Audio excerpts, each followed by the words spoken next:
നമസ്കാരം. ഇന്ന് ഞാൻ ഒരു കേബിളിൻ്റെ ഒരു സ്പെസിഫിക്കേഷൻ പറഞ്ഞു തരാനാണ് വന്നിട്ടുള്ളത്. നമ്മൾ ഇന്ന് പറയാൻ പോകുന്ന കേബിളിൻ്റെ ഒരു സ്പെസിഫിക്കേഷനാണ് FRLS വയറിനെ കുറിച്ചിട്ട്. ഇപ്പോൾ ഫയർ റിട്ടാർഡൻറ്റ് ലോ സ്മോക്ക് വയറിനെ കുറിച്ചാണ് ഇന്ന് പറയാൻ പോകുന്നത്. FR എന്ന് പറയുന്നത് ഫയർ റിട്ടാർഡൻറ്റ് എന്ന് പറഞ്ഞ വയറാണ്. ഫയർ റിട്ടാർഡൻറ്റ് വയറിന് നമ്മളൊരു ഫയറിൽ ഒരു തീയിൽ നമ്മളൊരു വയർ കാണിക്കുകയാണെങ്കിൽ ആ വയർ ഓട്ടോമാറ്റിക് അതിൻ്റെ PVC നമുക്കത് ഓട്ടോമാറ്റിക്കായിട്ട് ഫയർ ക്യാച്ച് ചെയ്യും.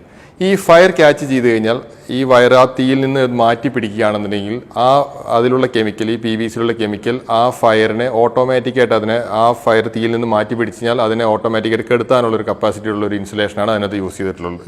അപ്പോൾ നമ്മൾ തീയിൽ വെച്ചാൽ വീണ്ടും ആ വയർ കത്ത് തന്നെ ചെയ്യും. പക്ഷേ അതിന് മാറ്റുമ്പോഴാണ് അത് ഓട്ടോമാറ്റിക്കായിട്ട് അതിന് കെടുത്താനുള്ള കപ്പാസിറ്റി ഉള്ള വയറാണ് ഫയർ റിട്ടാർഡൻറ്റ് വയർ എന്ന് പറയുന്നത്.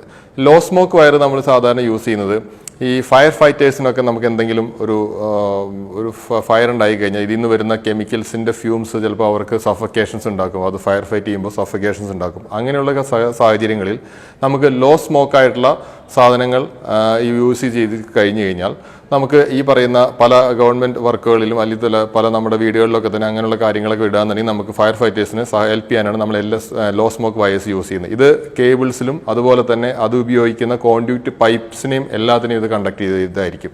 അപ്പോൾ നമ്മൾ കേബിൾ ഉപയോഗിക്കുമ്പോൾ അതിന് പറ്റുന്ന FRLS ആയിട്ടുള്ള കോൺഡ്യൂറ്റ് പൈപ്പ്സും അത് തന്നെ ഉപയോഗിക്കുക.